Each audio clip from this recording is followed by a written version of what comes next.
Hello, everybody. Welcome back to my channel. I wanted to make a very big announcement. I have always been someone that's been very transparent with my business, with my life, and I have a very big announcement with my business. It is that we are relaunching. Some of you guys are probably pretty confused. Like, I don't really understand what does that mean. So I want to walk you through and I kind of want to take you through our thought process and then also talk to you guys about business mistakes that we made to get to the point of relaunching. And not to say that relaunching means that you've made mistakes, and it's not to say that relaunching is a mistake, but we have learned so many lessons. And as first time founders, we have seriously learned so much that to me, we have made a lot of mistakes, and this relaunch is kind of like, let's take all those lessons and all those mistakes and put it into this new thing, and it's going to go a lot smoother and it's going to go well quicker.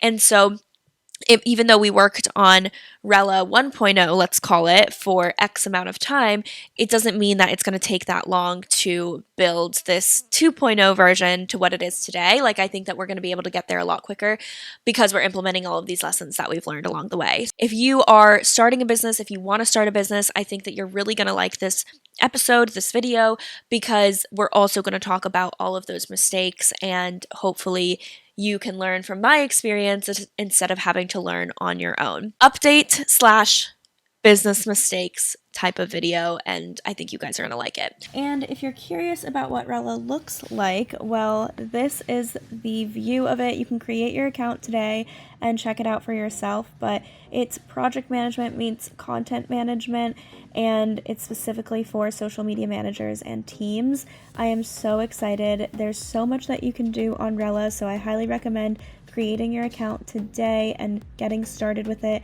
You'll get a free trial, but make sure to add your team members, manage all of your clients, organize all of your content, and do it all on Rela. I am so excited to hear what you guys think. Before I get into why we are relaunching and what the relaunch is, I kind of want to give you a little bit of context and a little bit of my backstory.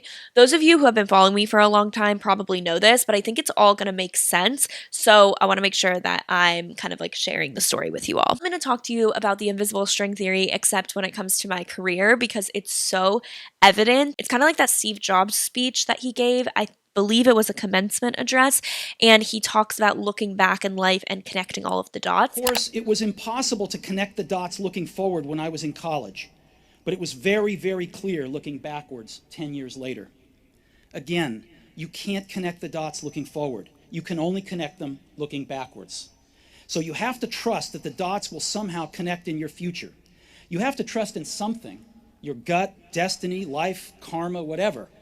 Because believing that the dots will connect down the road will give you the confidence to follow your heart, even when it leads you off the well-worn path. And that will make all the difference. So I started as a content creator 13 years ago, which is crazy in and of itself. I've been doing YouTube for the past 13 years, and I have loved every single second of it. Actually, I take that back. I haven't loved every second of it. There's definitely been ups and downs, but overall, it is the best decision I ever made in my life. I want to hug my 15-year-old self for starting on YouTube, because it is truly the greatest thing that I could have ever done. So I started on YouTube back then, did it throughout high school, went to college. I went to NC State. I majored in industrial engineering, and I started kind of changing my niche and becoming this multifaceted person in college, I would say. Vlogs started becoming popular when I was a junior in college, and so I started filming a lot of college vlogs, whether it was college week in my life or day in my life, and people caught on that I was an engineering major because I would just talk about it in my videos, and a lot of people started requesting engineering related content. What is it like to be an engineering major? How did you decide that? What classes are you taking? Give us more behind the scenes of being an engineering major. And so I started filming content specifically about engineering. And my YouTube channel, I would say, kind of popped off. I never went viral, but I was growing pretty quickly. I was gaining 5,000, 10,000 subscribers every single month. So I was definitely growing on YouTube in college, and it was specifically because I decided to branch out from my niche, which my niche at the time was fashion and makeup, and I started to branch out of that and started filming engineering content, which you don't know, fashion and makeup have nothing to do with engineering. So it was totally different, but it paid off. So did that in college. After college, I got a job in consulting, which a lot of engineering majors do get a job in consulting, but it's definitely not like the path that everyone decides to go on. But I wanted to do something more business related. So I ended up getting a job at Accenture, which is a big consulting company.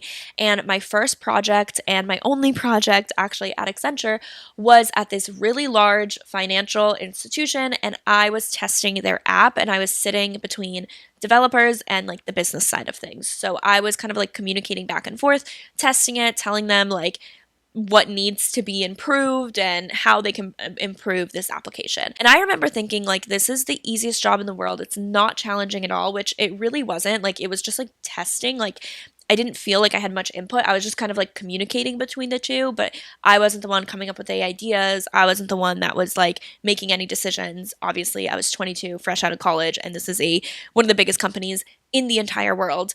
I'm not going to be a decision maker, but I was testing the application.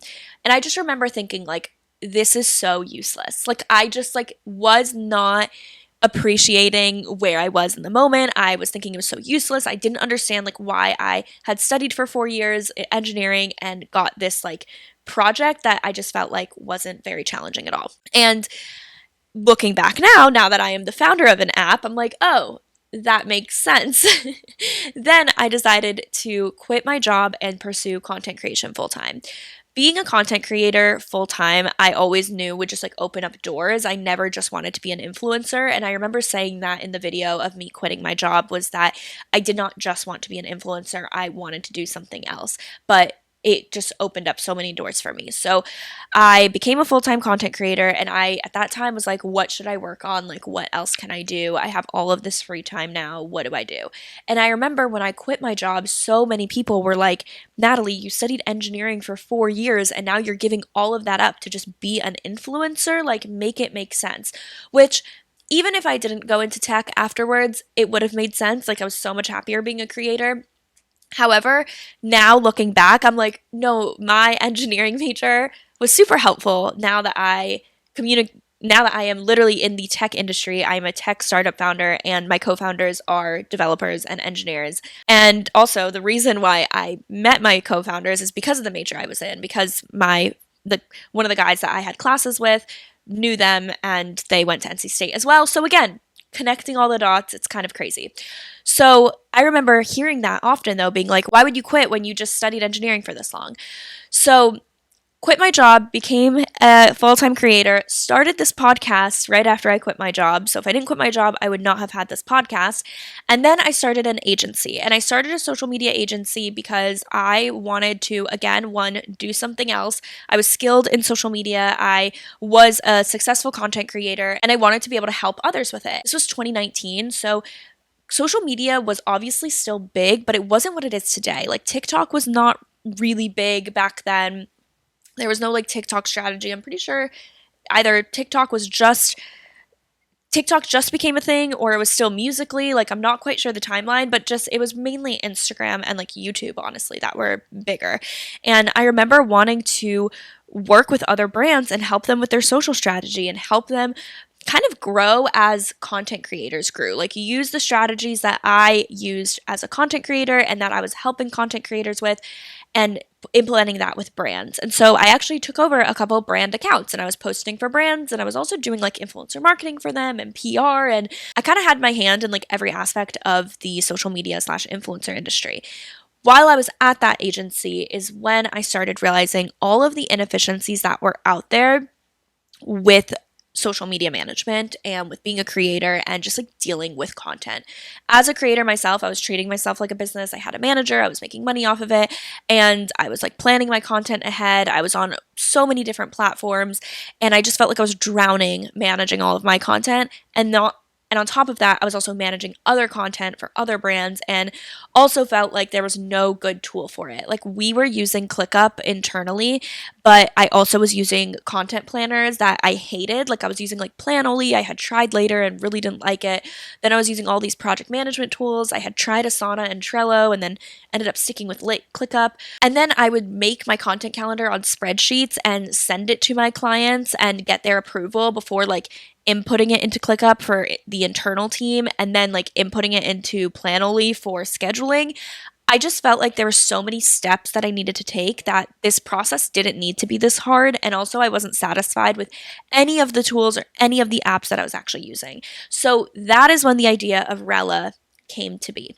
So, as you can see, every single aspect of my career has the dots have connected, the string is there, and everything makes sense now. It makes sense why I was an engineering major. It makes sense why I was a content creator. It makes sense why I quit my job. It makes sense why I started an agency. And it makes sense that I am now a tech startup founder that deals with social media and content and kind of like sits on top of like social media managers, creators, and anyone that like touches content. So when we launched Rela, it was coming truly from a creator lens with social media managers in mind. But my main experience was being a creator. And I wanted to help other creators because it was more fun. Those were my friends. I felt like I was posting a lot of content about being a content creator. And I just felt like it made more sense for me to build something specifically for myself and for I mainly identified as a content creator at that time. And so that's what we decided to build for. We built specifically for creators, for individuals. I wasn't necessarily thinking about big teams. Even at my agency, it was me and one other person. Like it was such a small agency. It was more like freelance work than anything. And so the lens that we built in was my personal pain points as a content creator.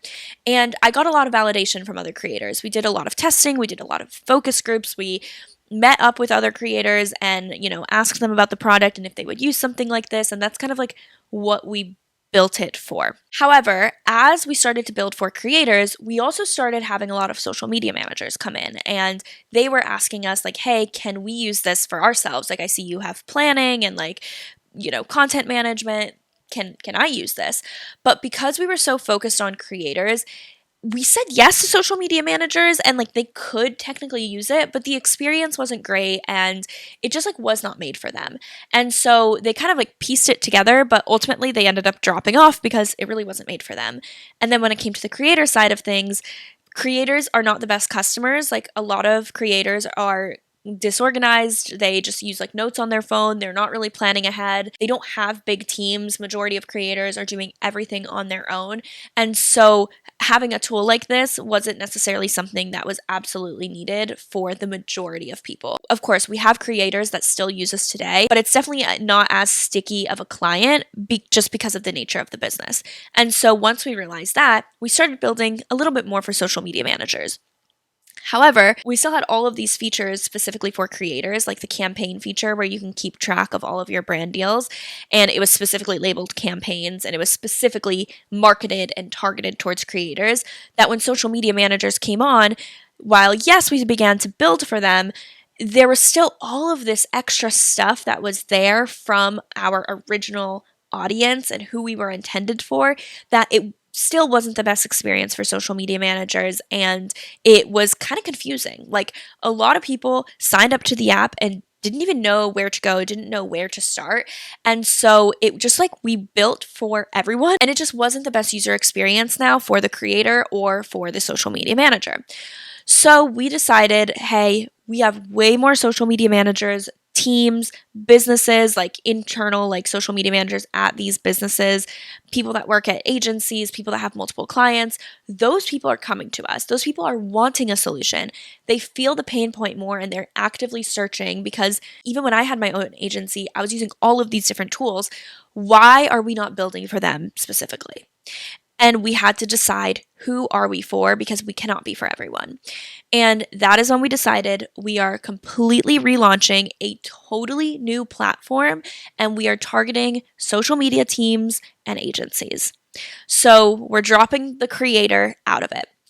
That's not to say creators cannot use us because, like myself, I can use it, but I consider myself a social media team or a business. Like, I treat myself as a business. I operate as a business. I have a team that supports me.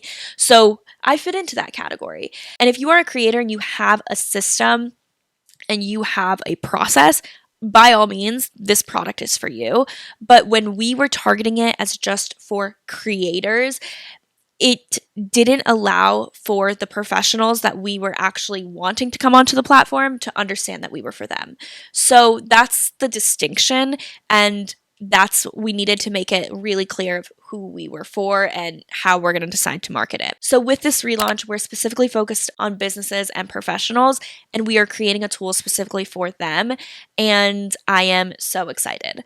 So I'm going to answer a few questions about what happens if you're currently on Rela and you're, currently using Rela 1.0, let's call it. I'll answer that in a second, but I wanted to talk about some of the business mistakes and the lessons that we've learned to get to this point of saying we need a complete reset. We're starting from scratch and we're completely relaunching. So number one, I pretty much already touched on this, but it was trying to be everything for everyone and then ending up being nothing for no one. As a startup, I think it's critical to ask for feedback and to do market research and say like, hey, what do you think of this product? Would you use it? Like, get as much feedback as possible. However, when we were getting feedback, we were getting feedback from everyone that came to us. We were trying to make everyone happy. We were trying to make every single person that wanted to use Rela happy. And so we started adding features and adding features and adding features that eventually made us not even know who we were internally. Like when you were to ask like, hey, what do you guys do? It would take 2 minutes to explain everything that we do. That's not a good sign when you're a startup. When you are a very well-established company, I think it's great to expand, but when you are a startup, you have to be very focused, and we weren't, truthfully. Like, we really tried to be everything for everyone. We were so scared in the beginning of turning people away. We were so scared of someone coming up to us and being like, hey, I want to use this product, but it doesn't have X, Y, and Z. And we would build for them instead of being like, you're just not our target customer. Like, this is what we have. If it's really a problem for you, you can use us. If not, I'm sorry. And so by doing that, we ended up being nothing for no one because it was a complicated tool with a bunch of features that majority of people didn't use. And that's the truth. So that is one business mistake that I think a lot of startups make that we 100% fell into. The next one is building for an audience that isn't sticky. Like I said, at first we were building for any generic creator. You're just starting on social media, come and use us, get organized. But the thing about individual creators that maybe some of you listening can relate to is at the end of the day, you're just trying to create content and grow an audience. Like, you're scrappy. You're using notes on your phone. You're very scrappy. It's just you. It works. Sticky customers are usually people that need to have a system in order to progress and, work efficiently. When you're just you can get by with being scrappy. You don't need to pay for a bunch of different tools. When you start adding team members, when you start having maybe like social media is your side hustle, but it's making you a lot of money and you're working with brands and like, okay, it's time to get organized and have a system. Maybe then. But just being for a generic, like individual, not professional, especially in the creator space, it's really hard to build a good product. And so we were building for an audience that wasn't sticky, that was maybe try us out, but then realize that, I need to be scrappy and like I can't pay for something. And so they're just going to use what they know already. And so when you realize that the target audience that you're building for is not going to stick around, I think it's time to make a pivot. Number 3, this was a huge one because it gave us a lot of false conviction, and it's not charging and not caring about revenue in the beginning.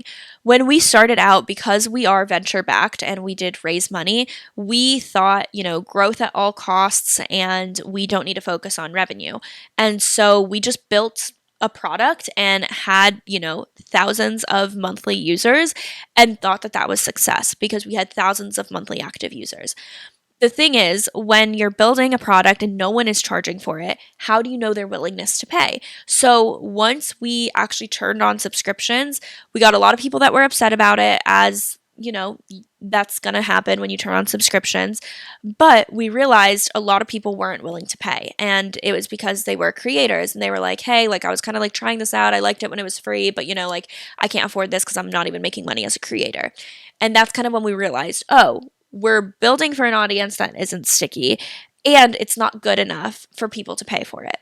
So because we like overinflated it and like added all of these things. So, charging in the very beginning, even when you don't have an amazing product, I think is so important because you see if it's an actual issue and if it's an actual problem people have, and you actually get real validation instead of these like vanity metrics that don't really matter. Like, yes, monthly active users is great, but if majority of those people or like a huge percentage of those people are not willing to pay, then maybe it's time to pivot. So, once we started charging people, that's when we started getting a lot more businesses coming to us. And when we started realizing, okay, I think this is the direction that we need to go in, but we had so much stuff built in this Rela 1.0 that it was really hard to kind of like combat, and it was really hard to just kind of like shift our marketing efforts to businesses. I think it would confuse a lot of people. So we really kind of decided, we're like, okay, we need a full revamp. Like complete revamp. We need to start from scratch. We need something new. Fourth business lesson, it's trying to be good at everything and then being inch deep at everything. So we had a ton of features, like I said. We had so many features, but none of them were like, oh my God, this is amazing. There wasn't like one thing that was like, wow, this is so good. Everything was good enough. It was okay. It was good enough.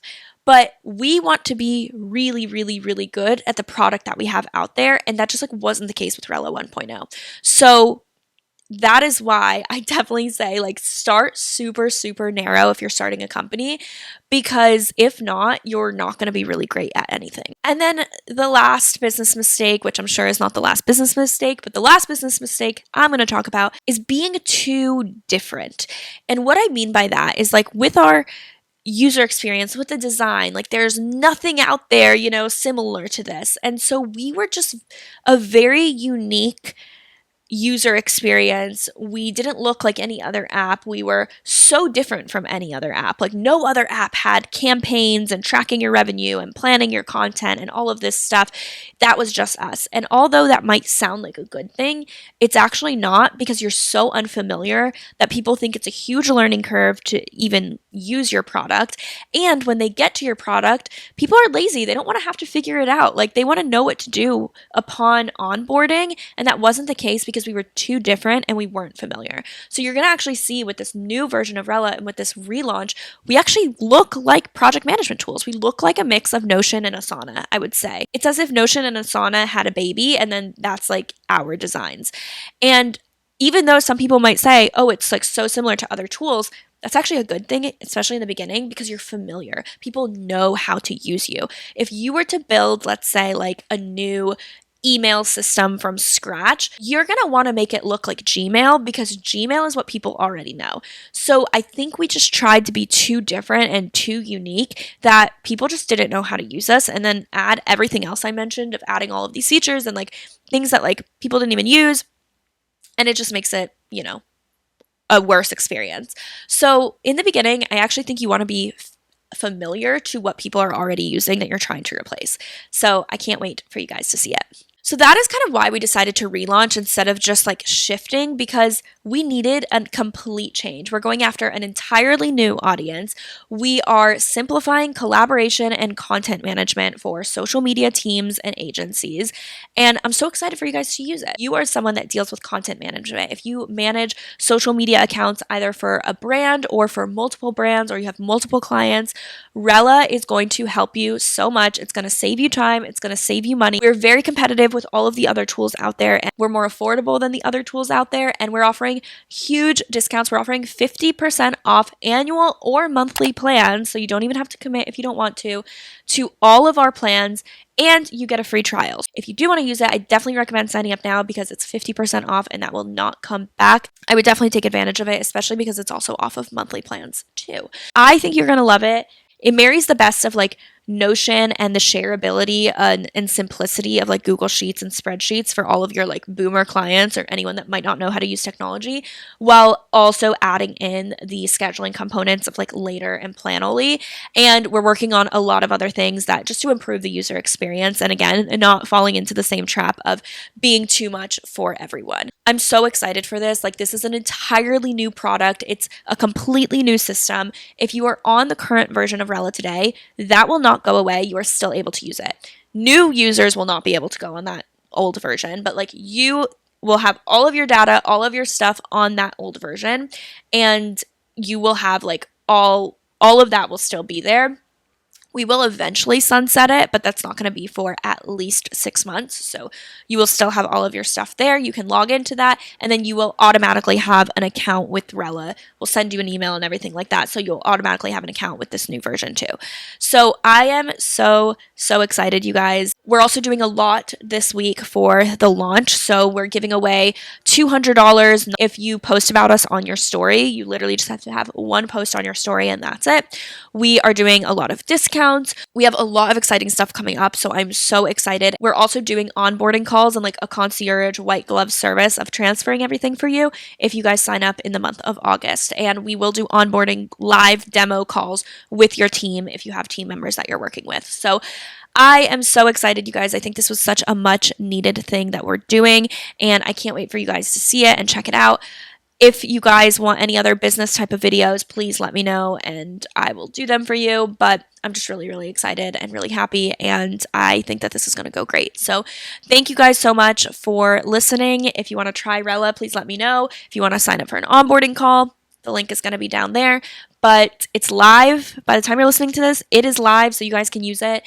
And it's a new era, a new product. Like, we've learned so much. We're so grateful for the support along the way, and I can't wait for you guys to see this. Thank you guys again, and I will see you guys in my next video, in my next podcast, but I'm just so excited. So, yeah, thank you, and I can't wait for you guys to try it out. Bye, guys.